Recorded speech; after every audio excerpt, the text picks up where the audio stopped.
Now, the Gemara says, Reshaim, all their life is full of regret. Wicked people, their entire life is full of regret. Not their death. Their death isn't obvious. You don't need the Gemara to come tell you that the wicked regret how they lived. Obviously, they in Gehenom. You don't need the Gemara to tell you that. Gemara doesn't waste its time telling you about things that you could figure out for yourself. The Gemara is specifically saying, Reshaim, wicked people, their life in this world is all full of regret. The more wicked, the more regrets. Now, easy way to understand it is that, number one, each one of us, no matter how righteous or how wicked, have a conscience. And we know deep inside, even if we don't want to admit it, whether we're doing right or wrong. The inner nature of a person knows that there are certain things that they do that are wrong, even without knowing Torah. For example, the Chachamim debate about how come Hashem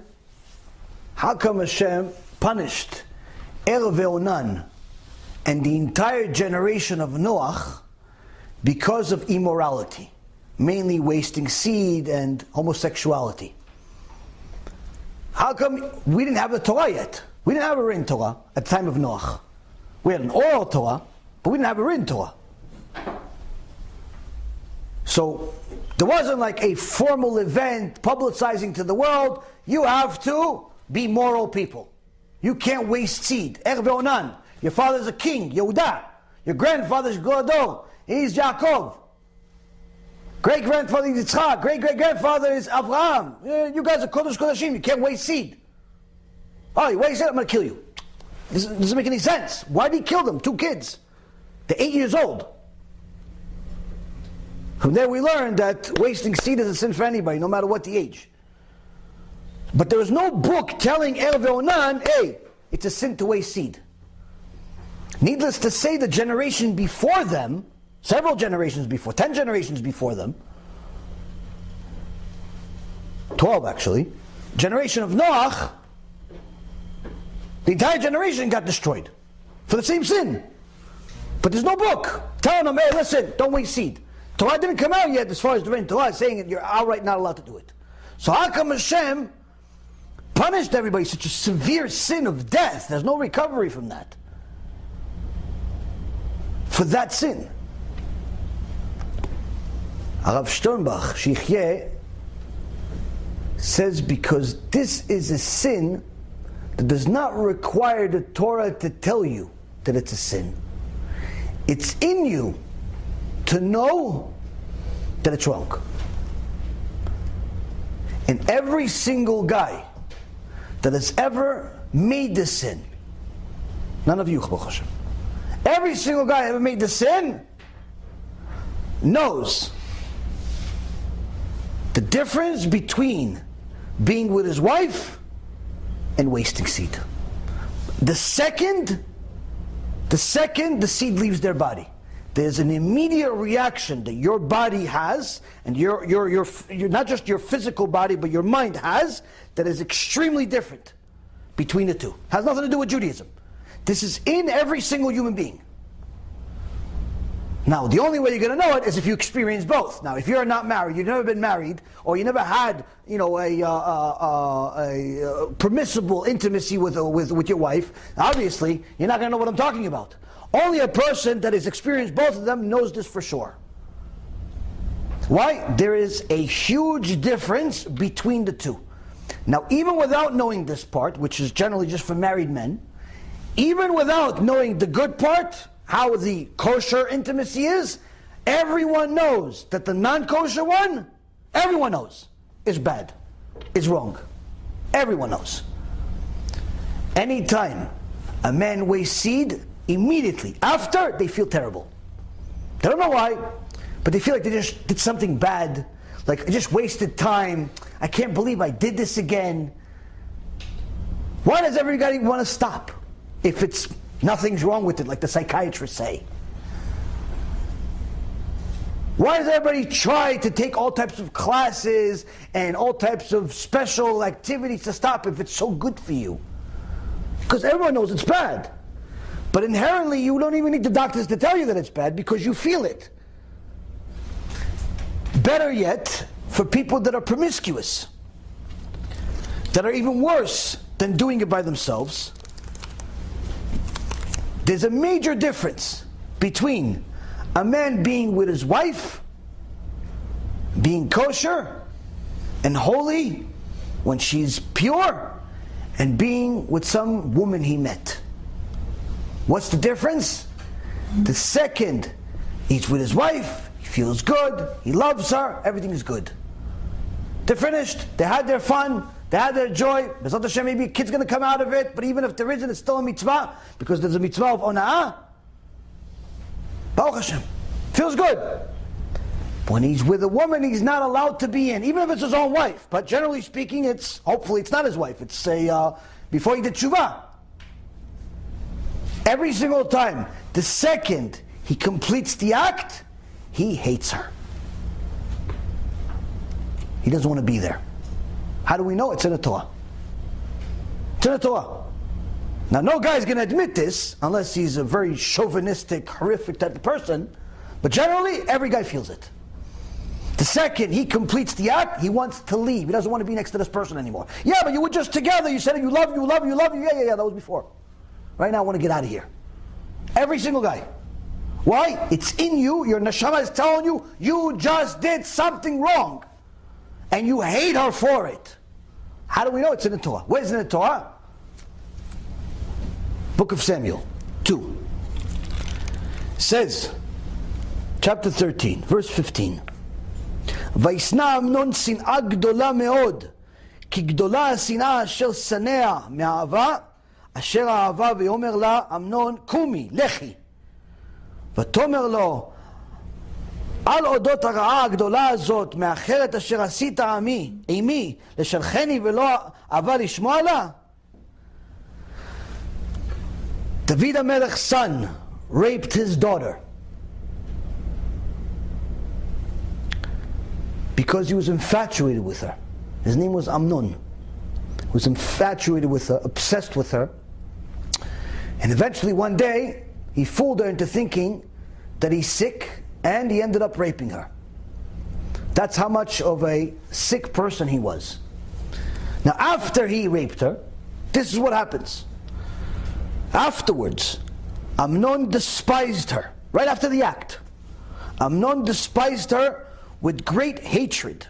His hatred was even greater than his love that he had felt for her. So Amnon said to her, get up and go away.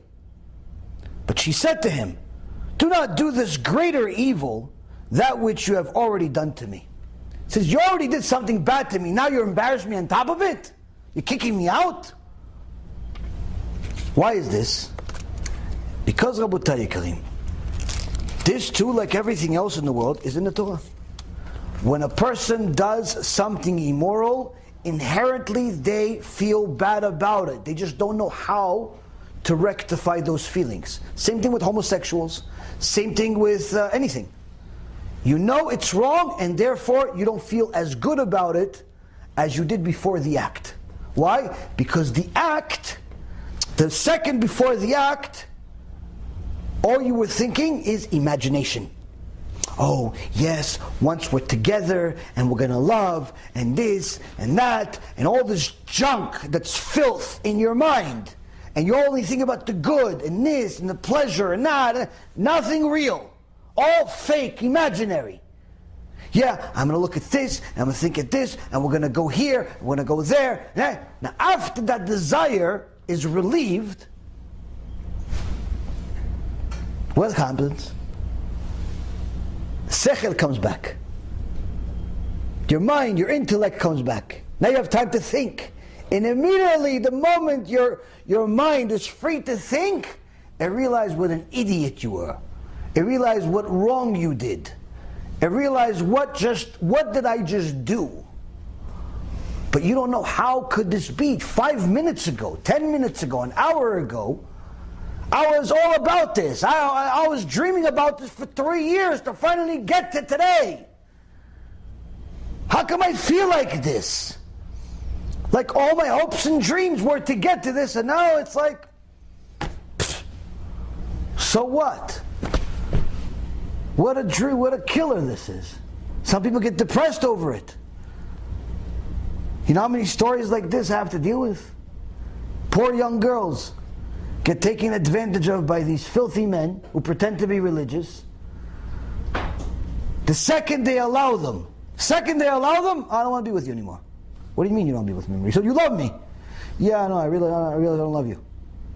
What do you mean you don't realize you don't love me? You're still in the same bed. You're a shah. They don't even have the decency. Why? The neshama of both of them has no idea what just happened. It's not good. It's not good. So now, the not good is already in us. And therefore, Rav Sternbach says, Hashem punished the generation of the flood, and He punished Erev Onan for doing those things, because you do not need the Torah to tell you that it's wrong for you to know that it's wrong. You were expected to know, because I created you that way. In the image of Hashem, He created us. What does it mean, image of Hashem? Knowing right and wrong. Knowing right and wrong. And the only reason why you allowed wrong to overcome is because you didn't allow yourself to think. You just used your imagination, and you let your imagination take the lead. Now, Rabbi Ephraim says the difference between a tzaddik and a rasha is that a rasha uses his imagination to think about the sins. His imagination, her imagination, is thinking the details of the sin that they're about to do. Oh, this girl, I'm going to get her number, and then she's going to call me, and then I'm going to call her, and then we're going to go there, and then we're going to go there, and then we're going to be here, and then we're going to be there, and I'm going to wear the glasses, and I'm going to wear this, and they have all these things, and now she's looking at him back. It's like, oh, he has glasses on. Oh yeah, and must be taking me over here, and he must be taking me. He must buy flowers too if he has glasses. And they think about the sins, sin over here, sin over there, sin. That's what Rashaim do. Even if they're generally good people, they don't want to kill anybody. But the Rasha, meaning the one that goes against the Torah, what do they think about? They use the imagination that Hashem gave them to give a visual to their sins. I want to make money. Why? So I can buy stuff. What do you want to buy? I want to buy a house. Why? Because I want to get a car and to put in the house. Okay, why? Because I want to put a nice kitchen. Why? Because I saw it on TV. Why? Because I want to have a lot of girls go in that house with the kitchen and the TV. So it has nothing to do with the house. So if I just told you to take the girls, without the house, you'd be fine too. Sin. But you just visualized the whole house and the kitchen and the cars was how you imagined sin. You don't need the cars. You don't need the house. You just want the sin. But you think that you need to paint it that way. The Rasha uses their imagination to give a visual for their sin, which is the reason why they're full of regrets. The sin never lives up to their imagination. He imagined that they're going to be going to these places and they're going to do this and do that, and generally speaking, your imagination, your reality are not the real, are not the same. So their life is full of regrets. Aside from the fact that they're making mistakes, their inner conscious knows that they're making mistakes, their neshama is constantly suffering. The reason number two why they're constantly suffering, why they're constantly saying regrets, is because their imagination and their reality never meet. So there's constant disappointment. Yeah, you just made $1 million. Yeah, can't believe it. What do you mean? You made $1 million? Yeah, I thought it was going to be at least 5. I thought it was going to be at least 5. Can't believe it. Can't believe it. I know somebody like that. It's me. I made $1.6 million in one day. Somebody came to my office like, how come you're not like celebrating? I said, yeah, just another day. It's like, did you just make $1.5 million? I said $1.6 million. So aren't you happy? No, not really. Why not? It's like it's another day. Whatever. I didn't tell him the details. Why? I expected to make 16 million that day, not 1.6 million. In my reality, in my imagination, I just lost 90% of what I was supposed to make. For him it was a lot. For me it was peanuts. Why? Because my imagination took me somewhere else. I was sure I was going to make 16 million. When I made 1.6 million, for me it was a disappointment, not a celebration. In him, for his mind, wow, amazing. Why? Because he never had my imagination. Point being is, you're constantly in disappointment. Because your imagination, your reality, never the same. Now what about the tzaddikim? What about the people we're trying to become? What about the righteous? What do? The Chaim says, while the Reshaim are so busy using their imagination to give picture, to give clarity to their sins, the tzaddikim use their imaginations to visualize the punishment they're going to get if they follow their desires. They use their imagination to give clarity of what Gehinnom looks like. Give clarity of what punishment feels like. That's what they use their imagination for.